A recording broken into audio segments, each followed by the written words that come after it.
Në shtëpinë e Big Brother Kosova, atmosfera u rëndua papritur. Eliona, e ulur vetëm në cep të dhomës së ndenjes, kishte humbur shkëlqimin që zakonisht e karakterizonte. Sytë i ishin mbushur me lodë, ndërsa shikimi i saj ishte i fiksuar në dy sheme, sikur aty të gjente përgjigje për gjithë peshën që po e mbyste nga brenda. Heshtja e saj fliste më shumë se çdo fjalë. Ishte një mërzi e thellë, një shpërthim emocionesh të grumbulluara prej ditësh, lotët filluan t'i rrëshqasin faqeve pa zhurmë.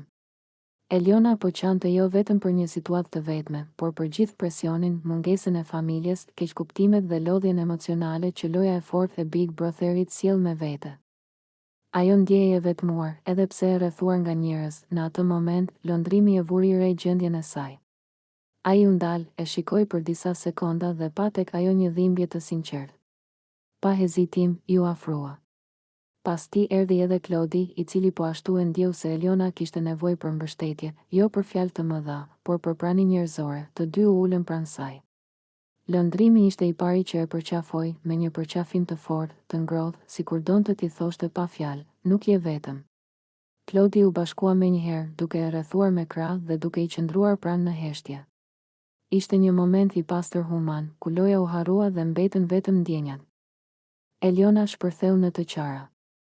Lotët tashmë nuk ishin më të fshehur. Ajo mbështeti kokën në supin e lëndrimit, ndërsa Klodi i përkëdheli krahun lehtë, duke i dhënë siguri. Ky moment preku jo vetëm banorët e tjerë, por edhe publikun jashtë, duke treguar se Big Brother Kosova nuk është vetëm strategji dhe debate, por edhe ndjenja reale, dhimbje dhe solidaritet. Në atë çast, shtëpia u mbush me një energji tjetër. Një përqafim që vlente më shumë se mijëra fjalë. Një kujtesë se, pavarësisht konkurrencës, njerëzilluku ende ekziston. Eliona u ndje pak më e lehtësuar, sepse dikush e pa, dikush e kuptoi dhe dikush zgjodhi ta përqafoj, jo ta gjykoj. Ky moment do